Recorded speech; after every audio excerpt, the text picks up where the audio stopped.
Well, even in figure skating, we fall tons of times. But I think that a lot of people don't understand that rejection is a real thing. People think just because they see I'm only posting good things in my life, and people only remember good things. But just like any other person, I've faced rejection. I've heard things I didn't want to hear about myself. In figure skating, we're constantly judged for how we look, how we perform, and it's on a numerical scale. And then when I did pageantry, it's now not even numerical, it's the judge's own opinion of you. And it's another scale of judgment. And even in high school, people don't know this. I was not popular at all.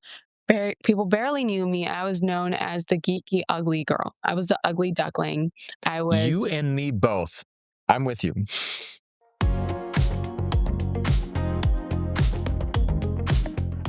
Welcome, everybody, back to Sean's Learning Adventure. I am your host, Sean Trace, and I have an awesome guest with me today. Would you like to tell people who you are and a little bit about what you do? Absolutely. So, my name is Kaya Chakrabortty, and I was formerly Miss Universe Japan 2024. I'm currently in the midst of applying to medical school. I graduated with a degree in human biology, neuroscience, and I am a former U.S. national champion in 2018 and 2019. That's a quick introduction on myself. There's so much cool stuff that you do, Kaya, and like you've had such an interesting background. But I want to rewind, and if we rewind to when you were younger, what did you think your life was going to look like, and how different is that from where you are today? Honestly, that's a great question because as a young kid, I was always figure skating. That was my first and Yeah. foremost thing. I was a host family. I hosted over 30 people at my house growing up, all figure skating athletes. That's So, wild. yeah, I thought I was going to be an Olympian, like one of them, or an Olympic gold medalist. And that had been my lifelong dream. I wasn't really Yeah. thinking anything else, especially as a young kid. So I was at the rink every day. And then now to experience the life I'm living and having a complete different route, but also still involved with figure skating. And I feel so blessed, and I feel that young Yeah. me would still be proud of me. I So love that. yeah. I love that. Well, you know what's interesting too? The fact that you said young you would still be proud of you is probably one of the coolest things ever. Hopefully, young you wouldn't bully you now, but I think sometimes that's the way it goes for some people. Like they get into this place and young you would be like, "What are you doing?" But what do you think? What do you think was the thing that kept you following a path that young you would be proud of? Definitely, I had great parents that kept me, Hmm. disciplined and on a road that of course, parents aren't always in the right, I'm going to say, because people have different, circumstances. But for me, my parents were very education based. My dad being a physician, my mom also being in the medical field. They told me you can do anything you want as long as you get your education. So, aside from Mm. school, after school, you can keep skating, you can do it. And I think that's what led me in the right direction because, as a child, you might not enjoy studying as much. And that was me. I didn't really get the chance to know what my favorite subjects are. My focus was just on skating. I could care less about school. But as you get older and you get new dreams, I realized that, oh, like maybe I should have taken my education more seriously. And luckily, my parents had always been on my back, so that kind of guided me towards a good direction thanks to that. And I also had a positive outlook on everything because my parents were just so supportive of me. That's awesome. I'm a father of a 10-year-old daughter, 10 going on 25. And there are days where I am so worried about what I'm doing and if I'm doing it right. Um, but the idea of just making sure that, the parents are anchoring into education for my daughter, I try to help her do things that help her build confidence. And I told her like you can be whatever you want, but learn to do it well. Learn to apply yourself. Learn to have these skills that can help you create something. And so one of the examples is one of the things that I have her doing is she was doing art classes. She loves drawing. She loves creating. But now uh, we have she started getting into sewing. She's like crafting and she likes making all her own stuff. And so I found this one teacher that teaches her how to draw, how to take that drawing and model it onto a, one of those figures, so like the model body figures, and then make it. And she's Mhm. taking things from she designs in her head, makes it into paper, and then creates it. And she's like, "Well, I don't know if necessarily want to be a fashion designer." I said, "That's not it. What you're learning is to take an idea and figure out how to take it from an idea into reality." And Exactly. I hope that it's something that she can carry with her, but I love to hear that your parents were part of your foundation, and to me, it's interesting because you have a very diverse background. You've represented Japan on a global stage, but your background is multicultural. How did you learn to understand who you are, and how did that shape your confidence? Because you seem really confident to me, which is awesome. Thank you. I just wanted to, before I get into it, I wanted to let you know that confidence is one of the best tools that any child can have. And it's great that That's you're awesome. teaching that, because if a child doesn't have confidence, they also don't have the confidence to dream big. Yeah, And you're setting them up for success. So I just wanted to say that first and foremost, you're doing amazing. I'm trying. I'm trying. But to answer your question, growing up, I was, not as much on the internet, like it was just starting, so I didn't get as much internet access to people who may look like me. And growing up in the Mm, United States, there weren't too many multicultural people around me and my city. Depending on where yeah. you live, it's going to look different. But for me, it was definitely more, people who look different than me, but I also came to an understanding to love my cultures because I was so proud of it.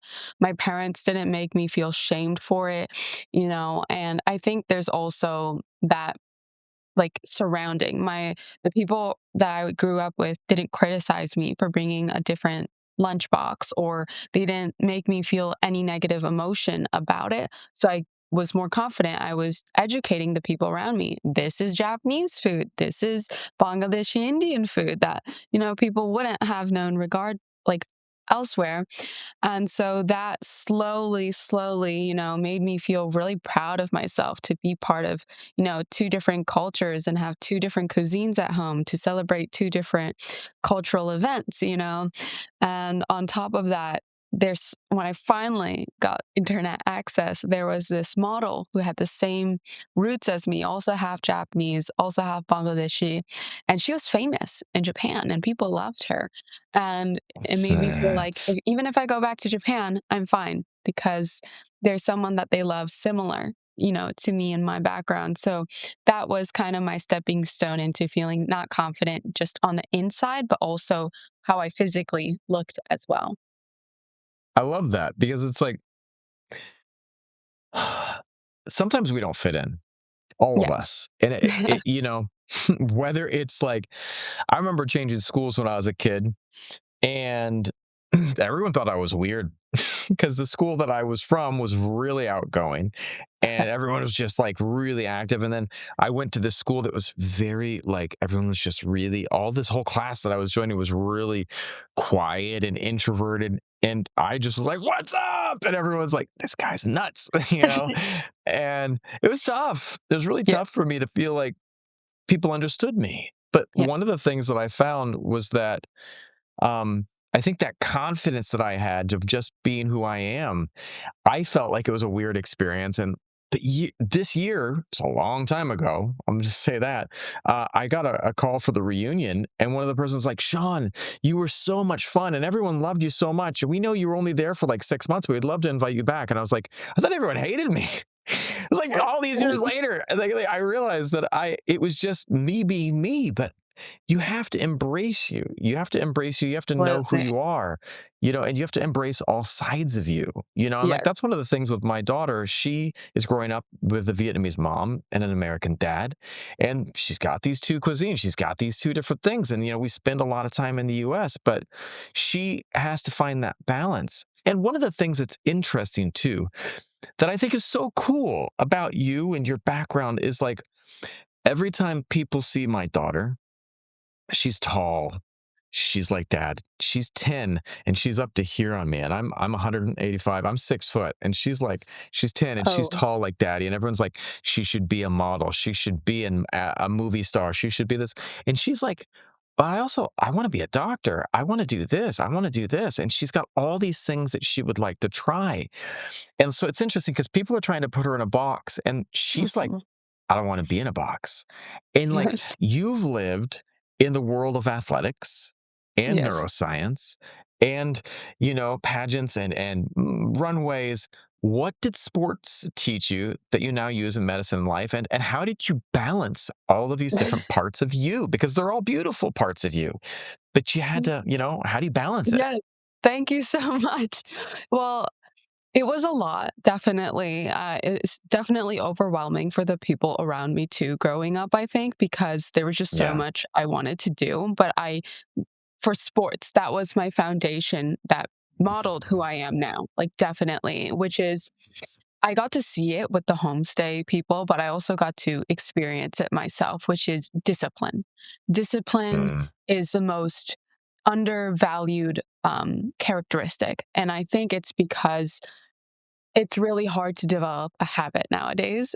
yeah. But Right. back then, I had no choice, and I made it seem like I didn't have a choice because this is the recipe to Hmm. get where I wanted to be. Of course, the end result is gonna, be maybe a little different. But despite that, I'm gonna do everything that I can to make sure that when it happens, I don't have to look back and say, I wish I had done this. So discipline Yeah. was huge for me, having a routine, sticking to it, but also, you know, not just diverting all my life energy towards one thing. It's easy for people to Mm, be branded a certain way. I was seen as the athlete in school. And when I was in interesting. college, I was seen as the girl who never had time for anything because I was always at the library. I was always running events for my clubs because I was in 6 different clubs. And then for me to do pageants and then do well, it was like surprising for everyone around me. But Mm, one thing that stuck with me that made me realize who I am and have confidence in who I am is that 3 of my close friends told me that they never doubted that I would not succeed because they knew that I would pull through and keep pushing towards the end because that's the type of person Kaya is. And they said that they're terrified of my determination, and that made me so happy, to know that even if I am, doing something crazy, people around at least people close to me aren't thinking, "She's being crazy again." It's, "She's gonna tackle on a new challenge and succeed." yes. I love that. I love it because as a father, those are things I'm trying to teach my daughter. I have a strength and a weakness that are one and the same. When I go at something, I don't quit. I don't let go. So I have this one person who reached out to me and we were talking about a project. And I was like, this project is it's a musical here in Vietnam that I want my wife and daughter to be part of. And it's kind of like the anti princess movie. So it's kind of fun because the idea is my daughter would play the main lead, and a fairy godmother comes and tells her to get ready to be the princess. And she's like, I don't want to be a princess. I want to be whatever. And so she creates this existential crisis for the fairy godmother, and who's like sitting there having this like, oh my goodness, what am I doing right now? And so I have this already, and like in 24 hours, I outlined the whole thing, put it all together, and the person was like, Wow. "Wow, Yeah. wow, like you work fast." And I was like, "When I feel passionate about something, but well, a lot of people can work fast and then drop it. Yes. I, I don't. I am obsessive about something. Like my wife, we introduced them. She told me she liked this one French duo, Bart and Baker. They are French electro swing, which is a cool subgenre of Okay. music that is, it's not electro, it's not swing, but it's really fun. And Okay. this duo, they are the duo and they make so much great stuff. And I got them on my podcast, and I just wanted to talk to them because it's someone who inspires my wife so much. I was like, I want to meet these people and Yeah. figure out how they tick, you know?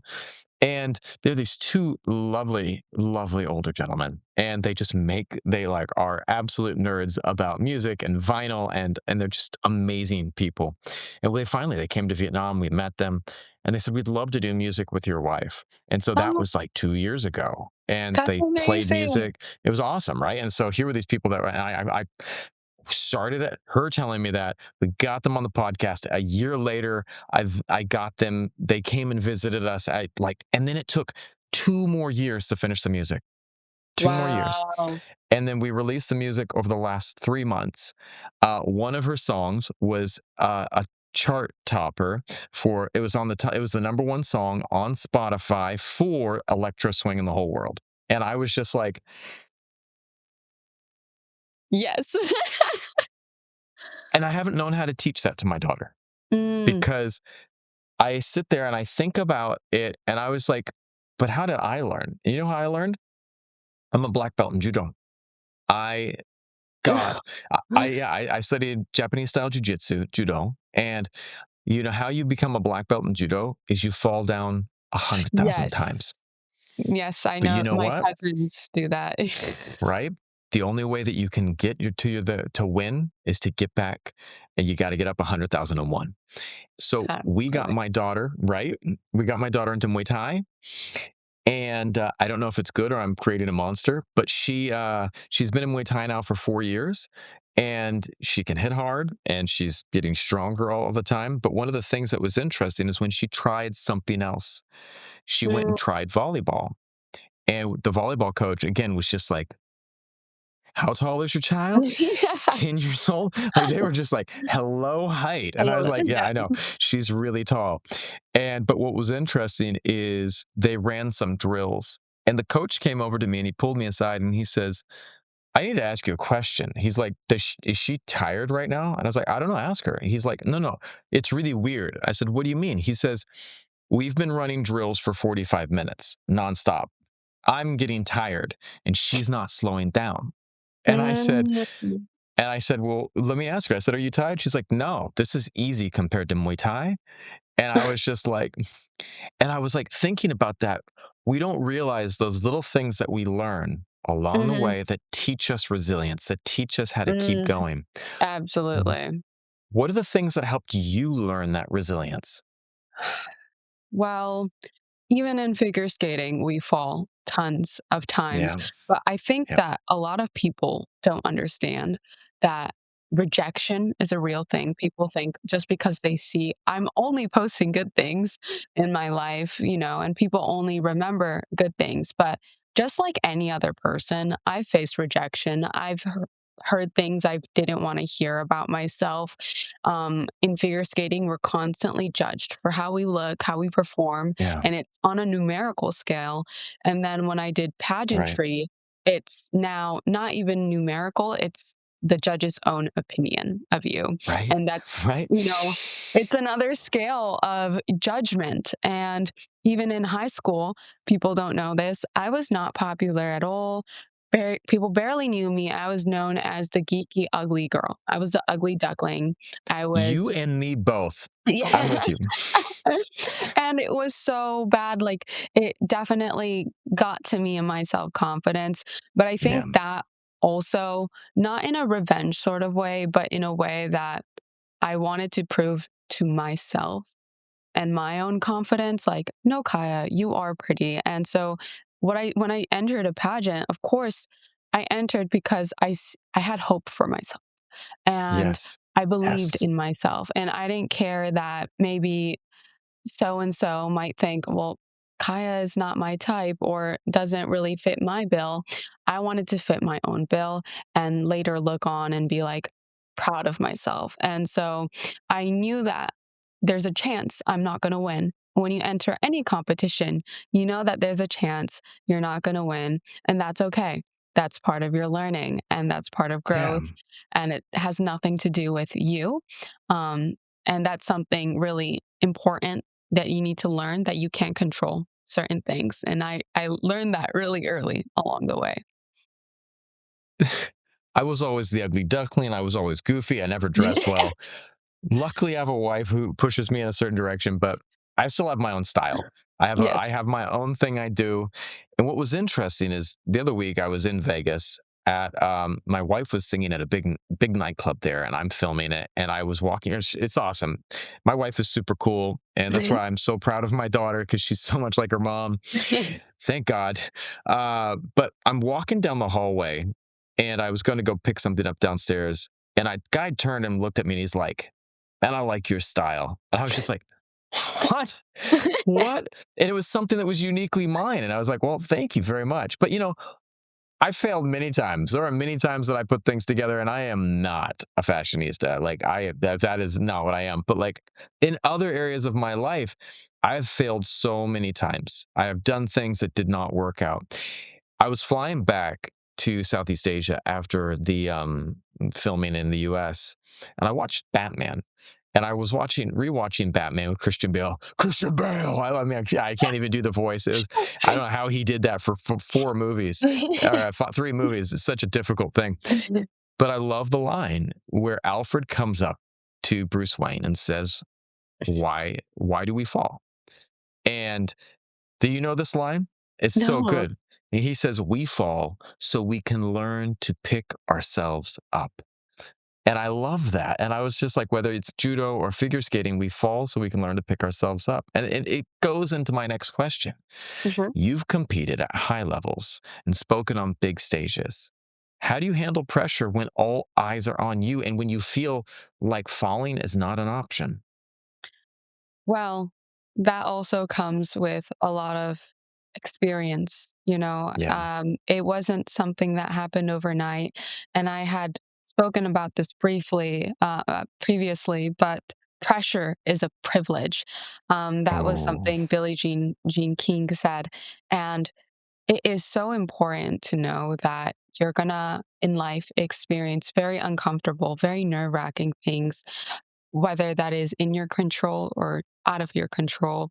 And for me, I was a terrible speaker at first. For example, I would shy away from reading a page in class because I wasn't confident in my ability to speak English from a young age, and turned to forcing myself to be social, to, meet new people and to speak because at the end of the day, even if I'm nervous, even if I don't want to do it, I want it to be heard. I want it to be seen. And that want was more stronger than my fear of yeah. being, in front of people and performing. And that essentially pushed through. So, what I taught the girls at Miss Universe Japan the following year, because I became their speaking coach, I told them, when you're nervous, we feel nervous listening to you. And so, I want you to think deep down, how much do you want this? And I know you guys all really want this. Otherwise, you wouldn't be here. You wouldn't have applied. And I want you to push past that nervous voice in your throat with your want. So you push it and you break free from restriction. And that first step is huge for those young girls. And that's what I did with my body as well with skating. You want to freeze up. You don't want to move because you're so nervous. But if you push yourself with like some imaginary force, I don't know how to describe it, your body will do the rest for you. You've prepared so much muscle memory. So that's what I did. I love it. I love it. And I think it's so accurate. I think that think about it this way, right? When you want to try something new, you want to skydive, right? Jumping out of the plane is the hard part. But Yes. the decision happens before that. And like, "Oh, Yes. I can't." But then there's this mental shift of you've already done it. Like Mhm. you're past that point already and you're like, "I'm here. let's do it. And it's like it's easy at that point. And what we realize is that all the stuff that went on up here was actually just noise. That all Yeah. you had to do was to take the step. But Mhm. I'm fascinated too because you talked about coaching the Miss Universe the year after, Miss Universe Japan, and like a lot of young people struggle to express themselves, and you were working with coaching them. When did you realize communication was a skill that could actually be built, and how do you help other people build that? Communication is such a strong skill for me and something that I value because it allowed me to meet so many wonderful people. And I think for me, the whole point of living is to meet people, to interact with people, and to understand the different people that we're surrounded by, their backgrounds, their stories, their beliefs. We don't all have to agree on one thing, but I think it's important to have your voice out there and also hear other people's voices, like this, for example. And Hmm. otherwise, you're going to be in your own world. And Yeah. whether that be a good thing or bad thing, I think that at the end of the day, it doesn't hurt to have a friend or make a friend or have some small conversation because those small conversations can teach you so much, can lead you to different things. For example, if I had not talked to the girl next to me in my biology class, I Hmm. would not have an amazing manager and best friend at this moment. And that's something I truly, truly value because you don't know who you're going to meet or who it's going to lead to. I think that's so true. One of the things is I um I was sitting a long time ago. I got to work on this big movie, and we had all of these people together in this one place. We were just sitting, and then people were just kind of doing their own thing. And we had been there for 12 nights. Everyone was kind of like, just like, people don't realize on big movie sets, there's a lot of sitting that happens, and they're like, we're just not ready for this person yet. Have them sit. And finally, I just started talking to everyone, and I said, let's see what people are all about. And I started telling my story, talking to people, telling them things. And what happened was wild because what happened was that those people that I started talking to started introducing me to other people, introduced me to other people. In like my entire career in media came from that one event. And I remember there was this moment. There was a moment where I sat there and said, let's just do it. Let's just talk. Let's just share and let's be, but it was sharing authentically. And it was one Yes. of those things because I had to find that courage, and that so often we think what other people want us to say. We Yeah. say what other people.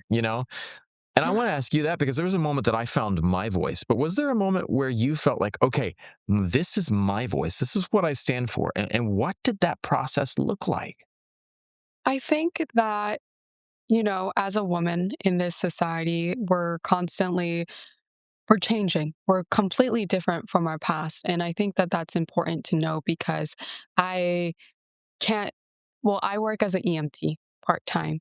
And in my experience, I see a lot of different cases and different people, different patients.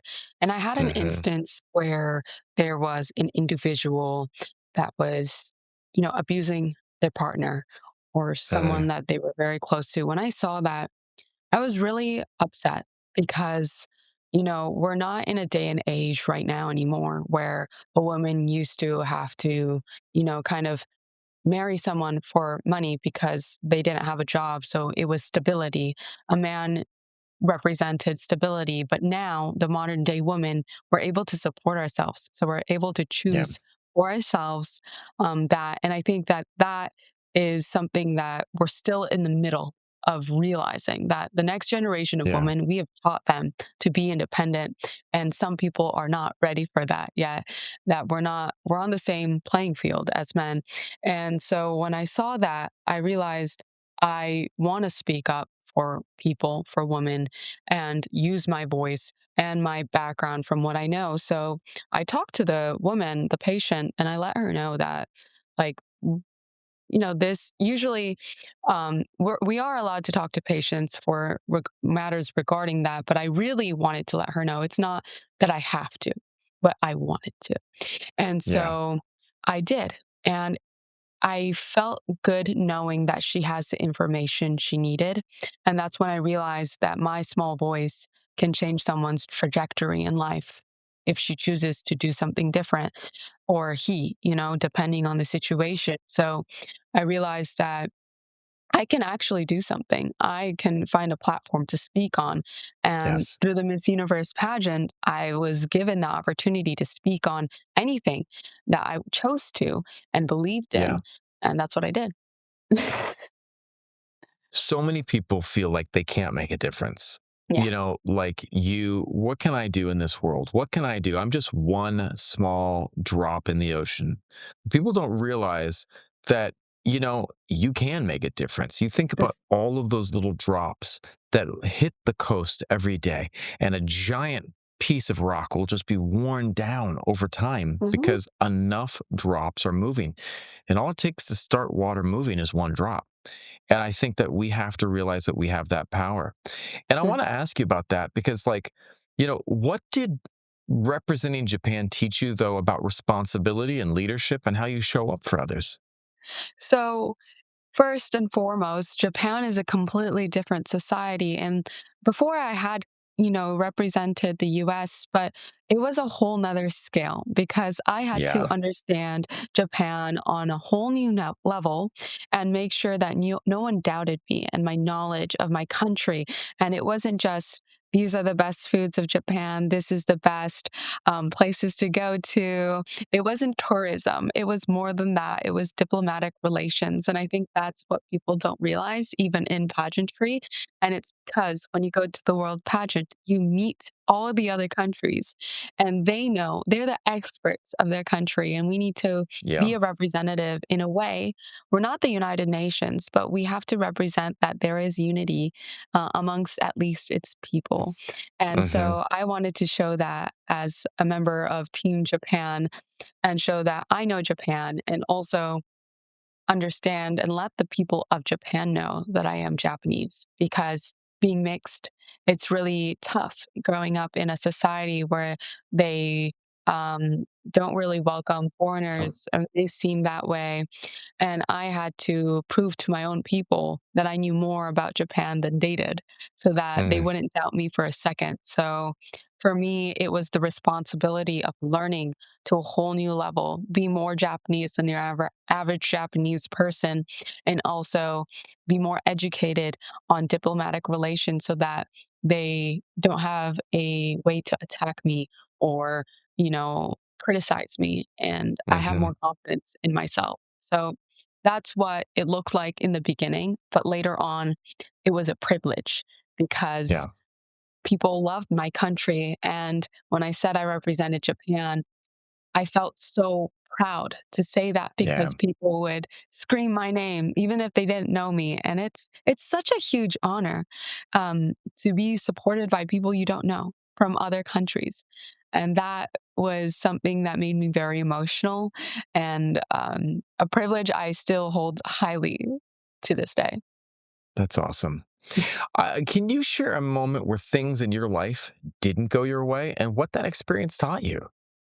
There were many moments, and I think the big one would be when I wanted to go to the Olympics, for example, and I had a back injury that Oh, wow. prevented me. And it was out of my control. My spinal, my thoracic lumb um, area vertebrae were just misaligned, twisted, and it was nothing I could do. So I switched to ice dance, which is a category that doesn't involve jumping. It's much more mild compared to singles, but it's just as hard, if not other challenges that come your way. And for me, it was tough because, well, it wasn't the direction I wanted to go to. And also because in ice dance, you have to find a partner. You have to find someone to skate Hmm. with, and the men can reject you. And I was Mm, constantly being rejected and being wow. declined. And I thought I saw my dream drifting away, essentially. Mm, And I just was lost. And I was in high school. I'm already so emotional. Everyone around me is going to the Olympics, and I felt like it's just me. And so that was really, really tough on me. And then having to create a new dream. And the created new dream wasn't created. It just appeared naturally. It was a new door that opened up, which was healthcare, because I was in Hmm. so much pain from my back. I got to see so many athletes who also couldn't make it towards their dream because of injuries. And I realized there's something I can do also in my part to prevent this from happening, whether that be educating younger children on how to take care of their bodies more and realize Yeah. it's not a machine, and also to have better diets, nutrition. And so that led me more interested into healthcare, luckily, not just because my dad was a physician, but because I myself experienced that, our bodies have limits. And Yeah. sometimes we don't need to test them, but in fact, we can find different solutions and educate the people around us. So that was a tough situation that I had, I think. I'm sure. I mean, it sounds like there was a lot that you had to go through, but I want to ask you something here because as you shifted and you've stepped into this role of well, actually earlier on you said something about communication being so important, and a lot of people think being a good communicator just means being confident. How do you balance confidence with actually being understood, you know? That is a great question. And the thing is, I don't expect to be understood by everyone Mm, around me. right. I kind of gave up on that. And the thing is, I used to want to explain myself and defend myself at every step of the way because Right. someone online is always going to say something or say, you've had work done or you've cheated or something. And I always want to say, no, that's not true. I want to explain my side of the story. But what I realized is, do I care about the opinion of others that don't know me? And the Right. answer is no. And so I'm still confident in who I am, but I separate that from being understood by my close circle of people I truly, truly care about, because those are the opinions I value. And people might think I'm crazy, but I only have 3 to 4 friends in total. And outside of I'm that, with I you. don't consider them my friends because I consider them people I know. But a friend is someone who I care about and they care about me. And so I just don't have to be worried about so many people. And I think celebrities worry about that. I think Right. young children like your daughter worry about that growing up. I need to have more friends. I need to appear like I'm living a great life and in front of everyone. But that's not your audience. Your audience No. is your close friends or your own circle. And that's what you should value the most, in my opinion. I love that. I 100% agree. I'm with you entirely on that. But I want to ask one last question. When people look back at your work, whether in medicine, communication, or beyond, what do you hope they say about you? I hope they say she was nice. That's my only thing. And Love that. the reason I say this is, yeah, people have great legendary stories, maybe like they were uh, winning the Nobel Peace Prize. I don't know. It could be the most honorary title, but how terrible is it that the other memory that they remember of you is, well, she wasn't a nice person or she was mean. And that's the last thing I want people to remember about me. I think the most is not what I did or who I am, but more how I made them feel at the end of the day. So I would Love that. say I hope she was nice. My brother works at a very nice resort, and he had this one person who came in. He was super excited. He was a film director, and he's like, person just wasn't a person that he enjoyed being around. Yeah. And he was really depressed. Not depressed. He was really sad because it was like that was different. And, Yeah. you know, and it's challenging because at the end of the day, you, you can be nice to someone. It's so Yeah. simple to just be nice to people, smile and say, I hope you have a beautiful, beautiful day, and because everyone out there is working through their journey at the same time. Where can people go to find out more about you and what you do?